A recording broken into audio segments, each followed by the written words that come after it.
toutes, c'est Blade et on se retrouve aujourd'hui pour une nouvelle vidéo mes lectures manga et on commence 3 de Platinum End, manga de Tsugumi Ohba et Takeshi Obata. Donc si vous savez pas qui sont ces deux-là, enfin en fait ce sont les auteurs de Death Note.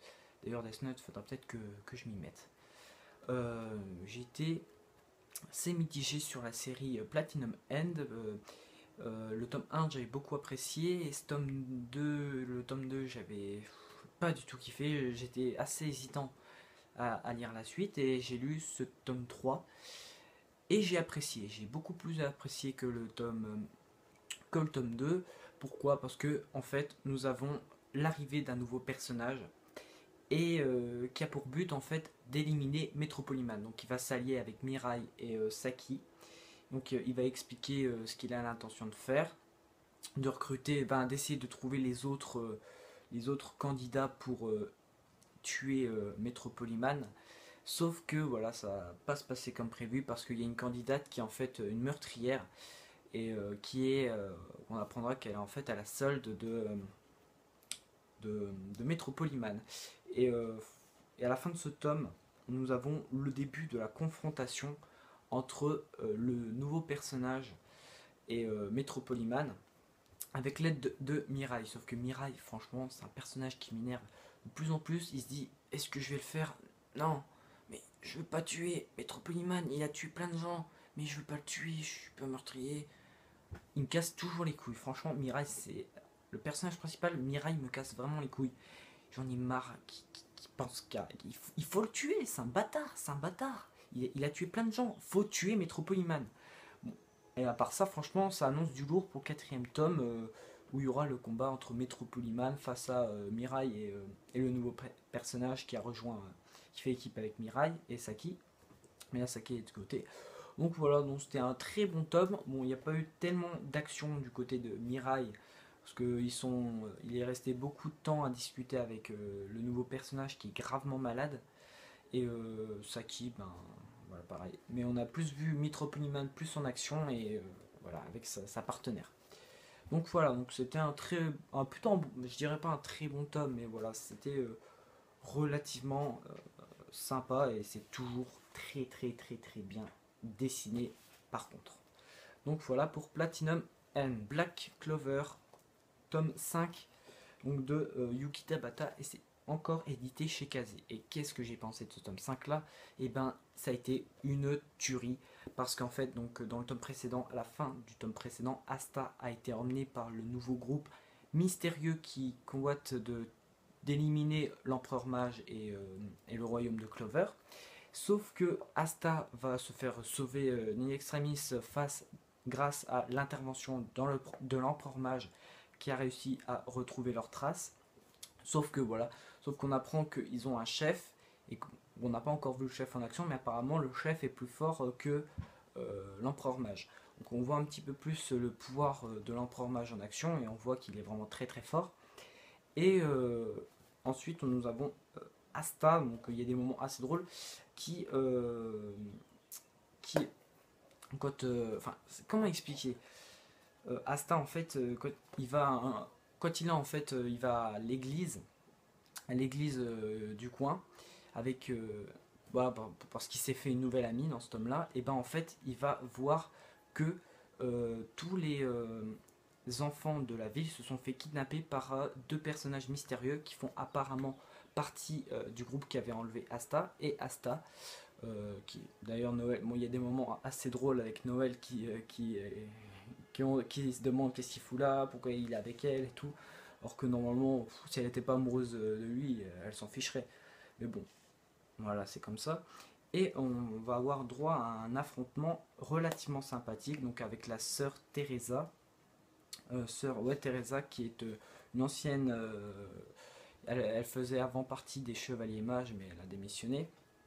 Et on va voir un autre membre en action du Taureau Noir, donc gauche, qui lui il a pour seul but de protéger sa sœur et il est un peu il est obsessionnel sur sa sœur quoi. Il pense qu'à sa sœur, il pense qu'à sa sœur et qu'à sa sœur, voilà. Le reste, il s'en bat totalement les couilles. Même Asta, hein. Il y a un moment, Asta parle avec sa sœur. D'ailleurs, il s'entend très bien avec elle. Et Gauche, il était prêt à le tuer, hein. Il l'a attaqué. J'espère que ce personnage va développer, genre, il va plus se lier parce que pour l'instant, c'est quelqu'un de solitaire qui se lie à personne. Et c'est bien dommage. Enfin, parce que c'est un personnage vraiment très intéressant. Puis voilà, donc à la fin, on a l'arrivée, enfin, on a les retrouvailles entre Asta et la meuf qui l'a kidnappé. Et ça s'annonce un combat qui m'a l'air très très bon, hein. Voilà, parce que c'est la merde, hein, franchement, faut dire, depuis le tome 4, c'est de plus en plus la merde. Et sachant que Noël, elle a demandé des renforts, donc est-ce que les renforts vont arriver à temps pour sauver Asta, Teresa, Gauche et les enfants? Ça, je saurai ça dans le prochain tome. Mais franchement, ça a été très sympa. Mais voilà, j'ai pas vraiment envie de tout vous spoiler de tout ce qui se passe. Je vous dis les choses importantes. Bon, après, voilà, il y a des petits gags, il y a des petites scènes relativement sympathiques. Mais voilà, donc Black Clover, c'est vraiment pour moi une valeur sûre et un shonen qui s'annonce très lourd par la suite. D'ailleurs, il y a un animé qui va arriver et je ferai peut-être des reviews. Sunken Rock, tome 3, très bon. Franchement, Sunken Rock, c'est vraiment une excellente série. Pourquoi? Parce que nous avons Ken qui, avec sa bande, se retrouve au mont Jiri afin de s'entraîner et devenir plus fort pour battre tous les autres gangs, car ils ne se sentent vraiment pas assez forts et ils vont vraiment subir pendant la première partie du tome un entraînement extrêmement intensif et qui peut même donner le désespoir envers eux, mais sauf que Ken, avec sa détermination de vouloir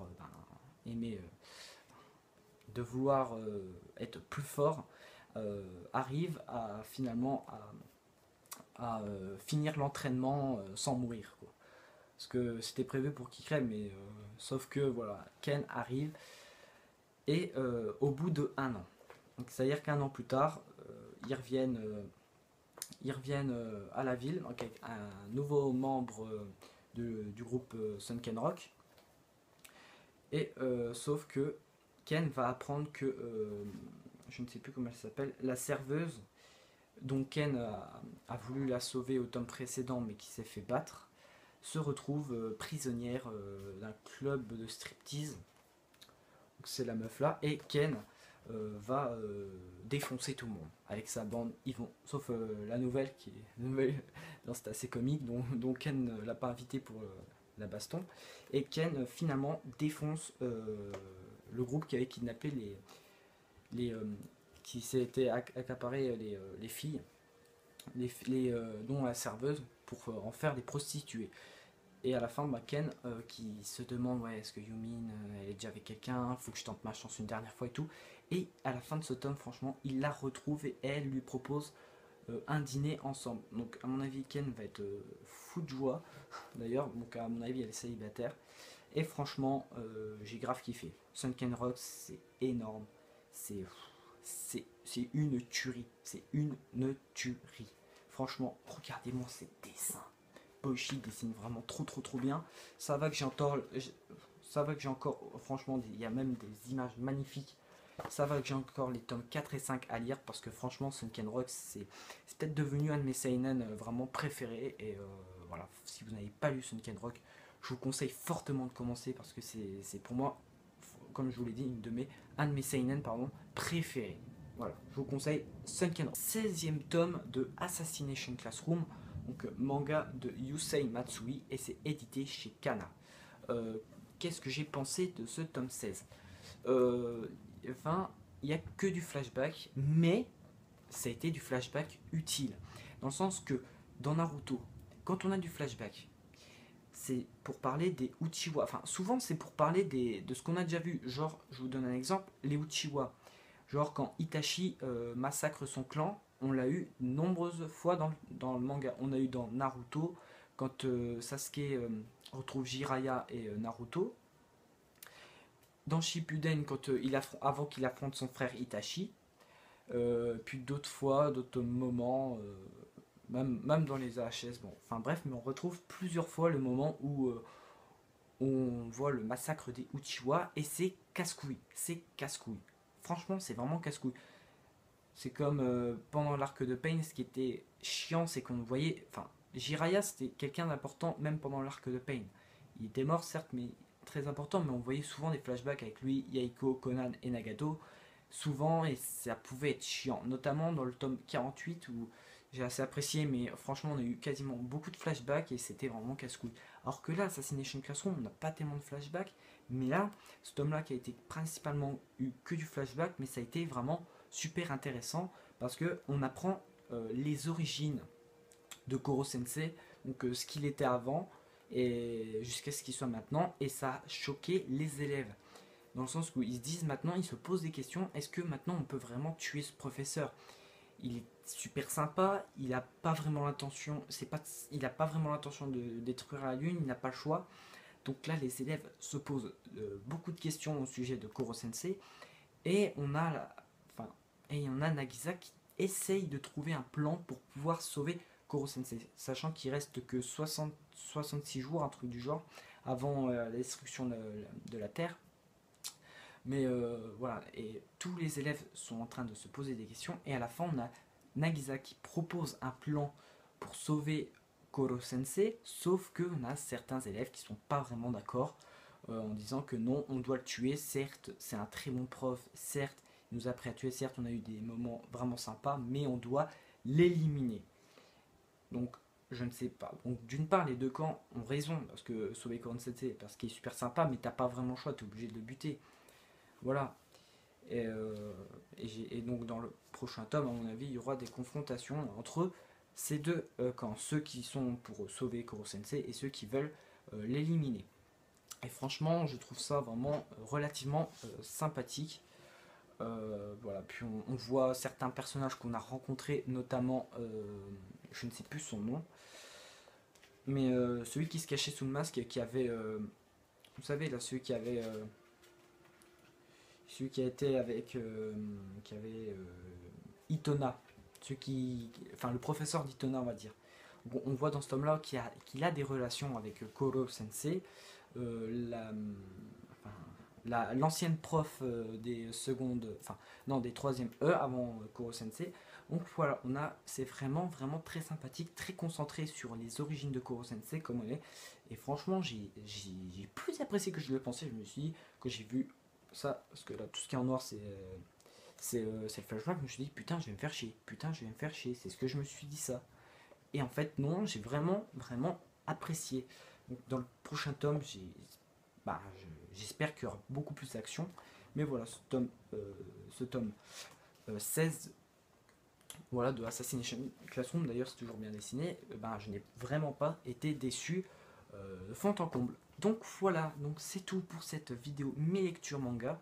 Donc j'espère que tu as apprécié cette vidéo. Est-ce que tu as lu un des quatre mangas que j'ai présenté? Si oui, dis-moi dans les commentaires, dis-moi ce que tu as pensé, lâche un like, un commentaire, enfin je l'ai déjà dit, abonne-toi et ciao.